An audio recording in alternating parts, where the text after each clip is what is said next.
Notice, and this is the typical copyright. We continue with mathematics syllabus, C-Sec, for the year 2018 to 2027. Schedule of videos.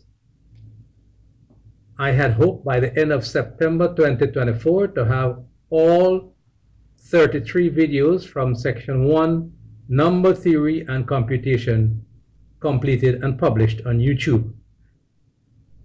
And while it is now October 8th, we are almost there.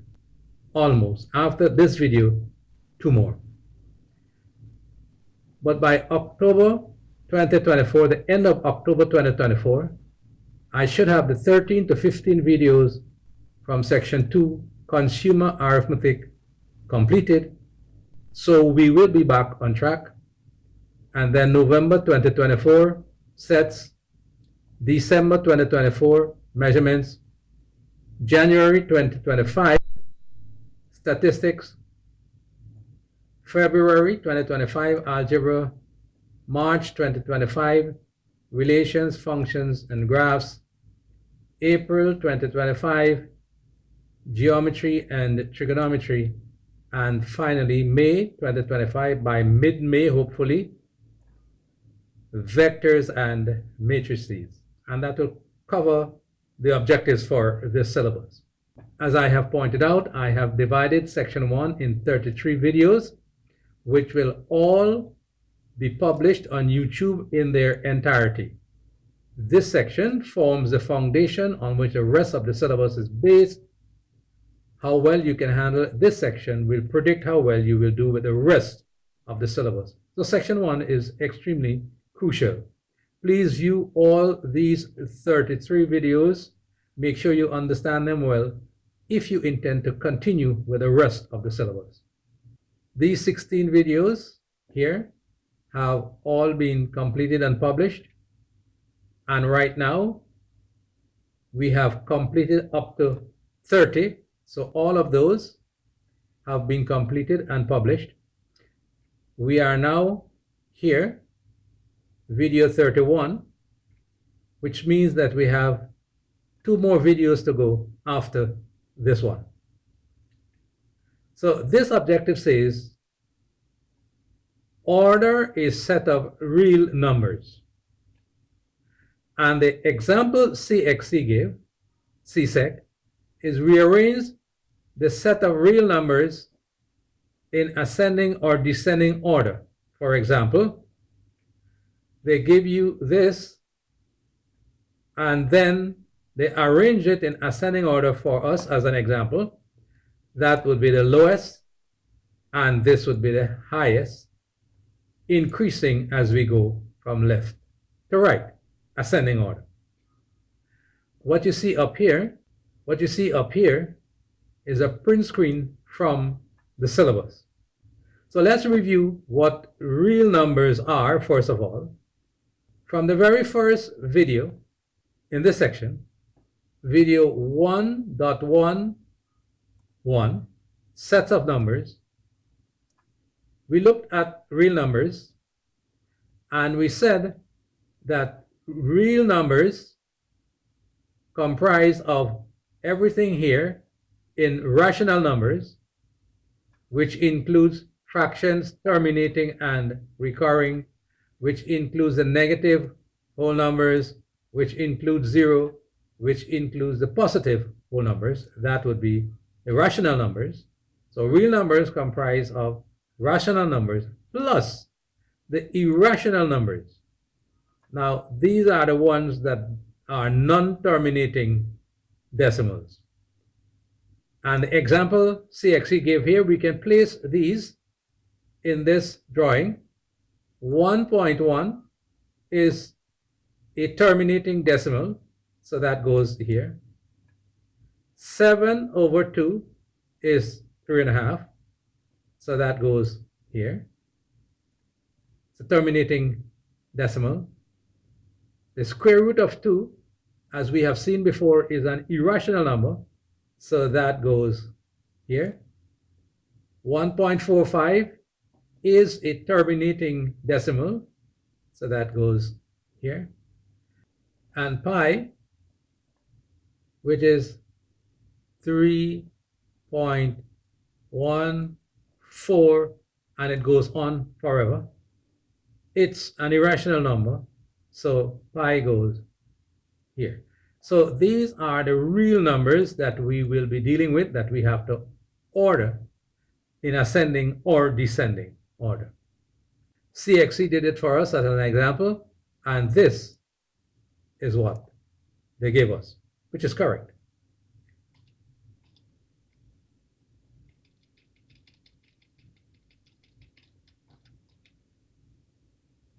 All real numbers can be located somewhere along the traditional number line as shown below. Even if most of them are irrational, they can be located somewhere here, or they may be recurring or terminating decimals. So most of them, now these are just the whole numbers we are seeing here, the integers, but all other numbers that we are accustomed to using, including the irrational ones, fall somewhere on this number line. Just to be clear, ascending order means from smallest to largest. So in the number line above, from left to right, this side, that will be ascending order. So -8 is less than -3, which is less than 3. So that's ascending order. We go from smallest to largest. And descending order is the opposite of what we just did. We go from largest to smallest. So in the number line above, we will be going from this side to that side. So just to be clear, ascending order means from smallest to largest.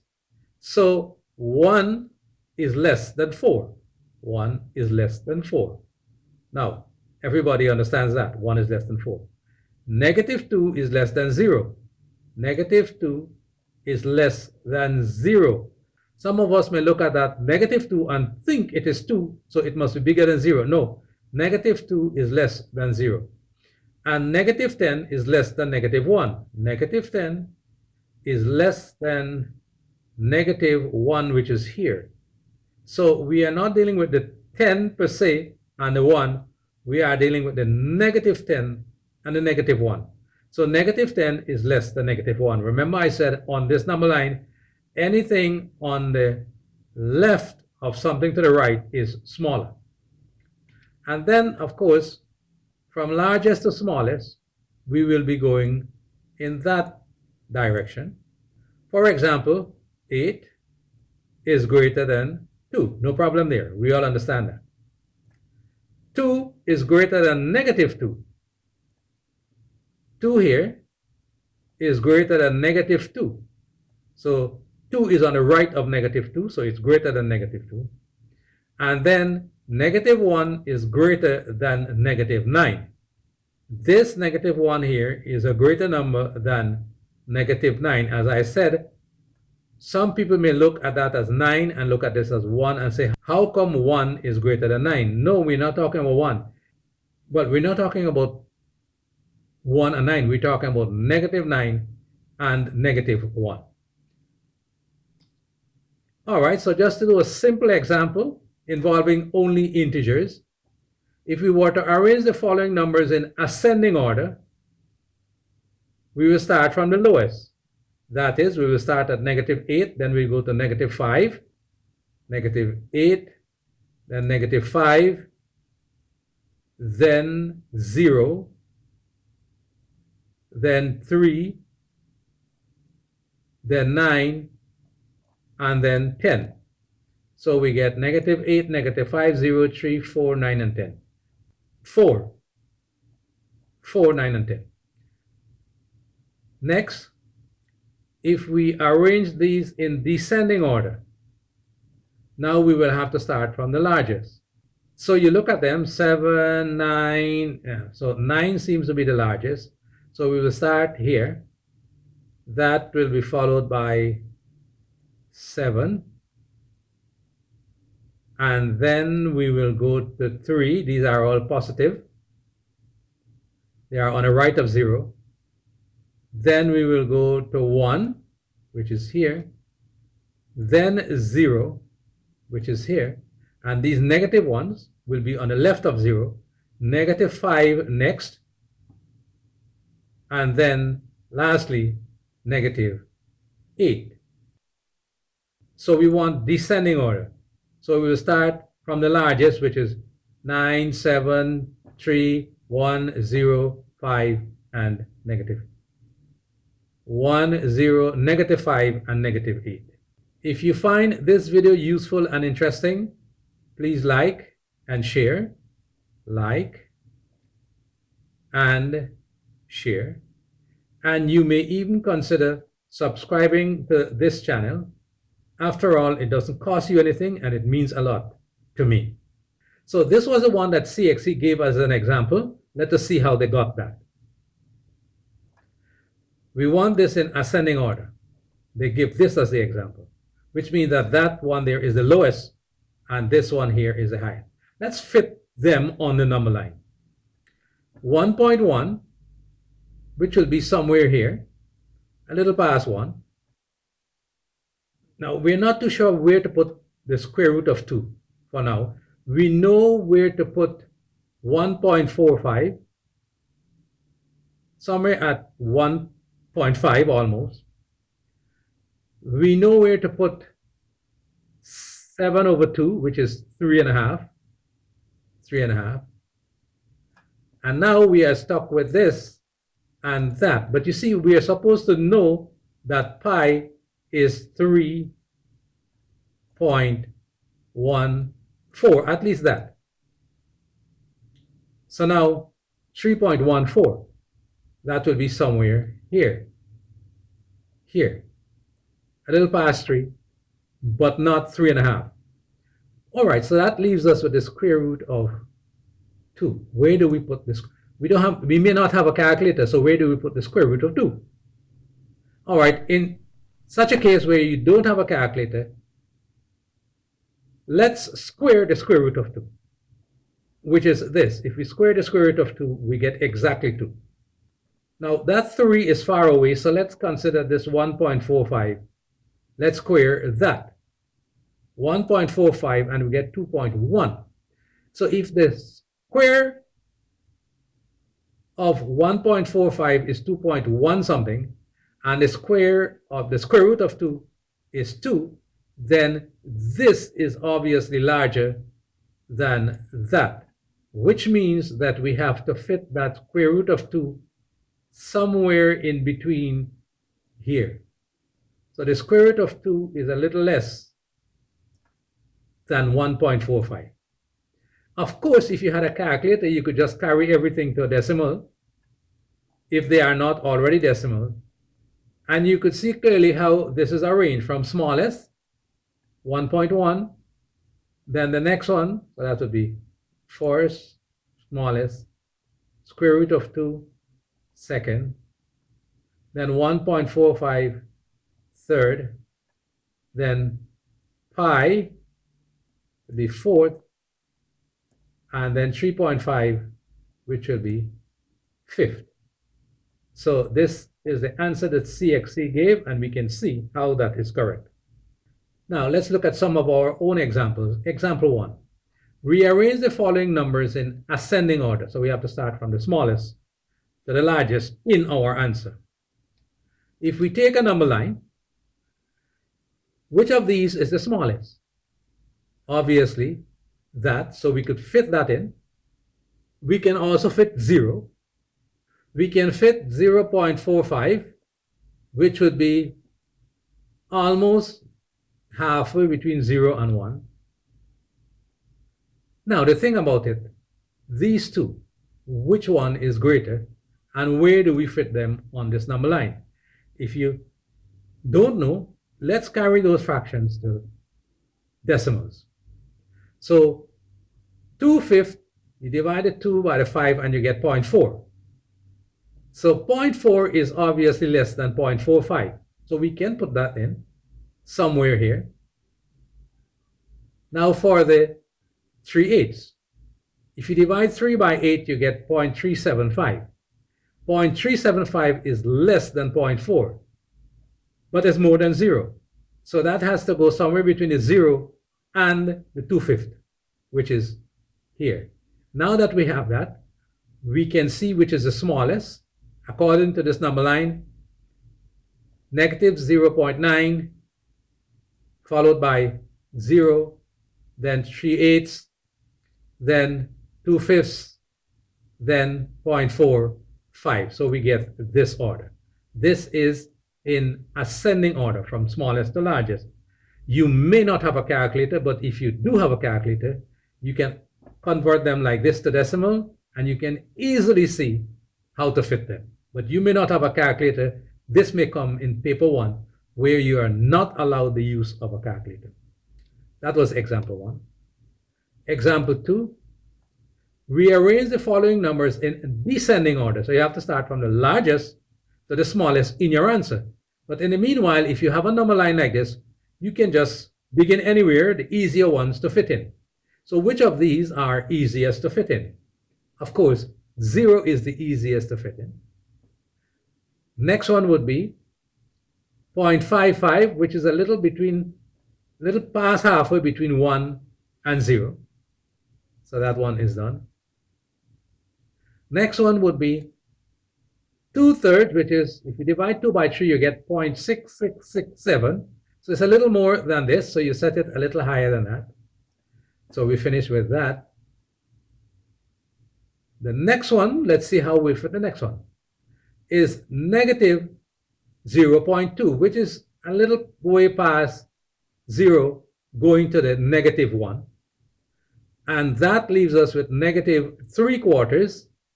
3/4, that is more than halfway between the 0 and the negative 1. So here. So now if we look at that, we are going in descending order. We will start with this one here first, then this one second, that one third, this one fourth, and that one fifth. So our answer is 2/3, 0.55, 0, negative 0.2, and negative 3/4. As I said, if you have a calculator, it would be much easier, but you may not have a calculator. Example 3, rearrange the following numbers in ascending order. So you're starting from smallest to largest in your final answer, but you can place the easier ones on this number line to begin with. So let's see, which is the easiest to put? Negative 3. That's pretty easy. Well, negative 2 is very easy too, as well. Negative 9/4, that is 4, 2's 8, and 1, that is 2 1/4. So you can easily put negative 9/4, which is 2 1/4. You can easily put that. We can easily fit in 0.55, which is approximately halfway between 0 and 1. And that leaves us with 5/2, which is 2 into 5, 2, 2's 4, 2.5. That's way over here. So now we have them all in. We are going in ascending order. So we have to start from the smallest. So we start with this negative 3, then that negative 9/4, that's the second one. Then this one here, which would be the third one. Then this one here, which will be the fourth. And finally, this one here, which will be the fifth. So if you had a calculator, it would be much easier. But as I said, you may not have a calculator. So you get negative 3, negative 9/4, negative 2, 0.55, and 5/2. Example 4. Rearrange the following numbers in descending order. So you're starting from largest to smallest in your answer. So this is our number line. Let's place those that are easy to place. 7 is very easy to place. 7.25 is also very easy to place. It's a little about quarter way between 7 and 8, 7.25. Now, 13 over 2, 2 into 13, 2 6 is 12, and 1 13. So that would be 6.5. So that will be easy to place, 6.5. Which leaves us now with pi. Of course, we know pi is 3.14. Remember, you have to learn that. 3.14, somewhere there. So we could fit pi. It's a little past 3. So we have those 4 in place. Question is this square root of 2. You don't have a calculator. So what you do, you look at some of the whole numbers are wrong. You say, okay, don't have a calculator. So if you square 7.25, you get 52 point something. It's more than 52. And if you square the square root of 52, you get exactly 52. So you know that that number is greater than this one. Now, but is it, where does 7 go? If you square 7, you get 49. If you square 7, so 7 squared is equal to 49. So 7 must be less than the square root of 52 because you get 49. Therefore, this square root of 52 must be less than 7.25 and greater than 7. So we have to fit it somewhere in here. Somewhere in there. We may not know exactly where. It is greater than 7 and is less than 7.25. So it's somewhere in there. We are going in descending order, so we have to start with the largest. So this will be the largest, followed by that one, second, third,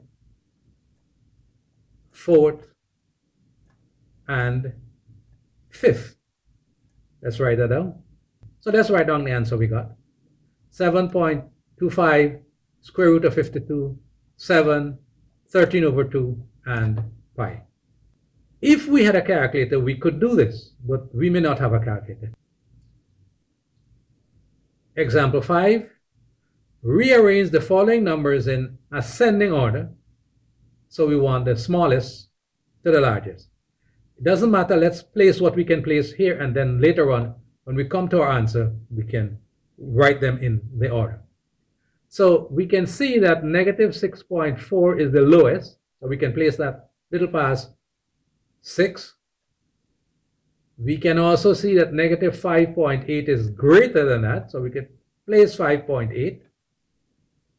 We can also place, well, let's see what else we can place. We can place 3.2. We can place 17 over 4 because 4, 4, 16 and 1, 17. So it's 4 and a quarter. Now this here we know it's on the left of 0, but where exactly on the left of 0? If you try some numbers, let's say you try 4 4s, you are going to get 16. And 3 3 is 9. So it's somewhere between negative 3 and negative 4, somewhere there. So now that you have that, you can write your answer. We are going in ascending order. That will be the lowest. This will be the highest. And we write our numbers as negative 6.4, negative 5.8, negative square root of 15, 3.2, and 17 over 4. As I said, if you have a calculator, you just convert everything to decimal. That may not be a decimal, and you can easily arrange it based on decimals. But you may not have a calculator to do this. Now let's revisit example 4. We did it already. We know what the answer is. But you don't actually need a number line and fit it exactly or approximately where it should be. Any line will do, and you fit them relative to each other. So let's say we have a line. Which is the largest of these? We know 7.25, we're going in descending order. So we write in 7.25 somewhere on the left of the line here. Leave some space on this side because you don't know if you have something to fit there. Let's put in 7 as well, which would be on the right of 7.25 here. So we finish with that. How about this 13 over 2? That is 6.5. So it goes here. Remember, we are going in descending order. So we could fit that. Now we know pi is 3.14. So we need to fit pi somewhere here. Let's fit pi there. Which leaves us with this square root of 52. Where does that go? Relative to these 4 numbers that you see here. So as I said, if you don't have a calculator, we will find the square of the square root of 52 and we will get back exactly 52. If we find the square of 7, we get 49. So we know that this must be greater than 7. And then we find, so it must be greater than 7 somewhere here, but will it be less than 7.25? We find the square of 7.25 and we get 52 point something. Doesn't really matter, 0.1. Once we have a point something here, and this has 0.000, then we know that this number here is greater than that. So we will fit it in between here, somewhere in between here. And so we get the square root of 52. As I said, you don't need a number line with the actual numbers written. So your answer, as we said, is 7.25, the square root of 52, 7, 13 over 2, and pi. That's in descending order. Okay, we will revisit example 5, but this time as a multiple choice question. This was example 5. Rearrange the following numbers in ascending order. So you have to start from the lowest to the highest. And you have some answers. We look at this. A, is this the lowest? Is that lower than these negative numbers? Nope. So we discard that. B, negative 6.4, okay, that seems to be fine. Negative 5.8, okay, that seems to be fine. We're not sure about that, so we'll leave that on the... But look at these two. You know that 17 over 4 is 4.25. Now, is that less than 3.2? No. So because of that, this is wrong. So we said that one is wrong. This one is wrong. This C here, we know that's the lowest. We know that's the highest. That, this negative 15, if you square 4, you will get 16. So this must be a little less than negative 4. And here is negative 5. So that is in the right place. Those are all in the right place. So our answer is C. Now this one here, now since we already have the right answer, we don't even need to look at this. But if you do, you will find that it is actually in descending order. And if this D here had probably come before C, some student may have chosen that because they get confused with the meaning of ascending and descending. And so order is set of real numbers. Objective 15, this is the example CXC give for CSEC. So we just completed this objective, objective 15. And that brings us to the end of this video, objective 15 in section 1.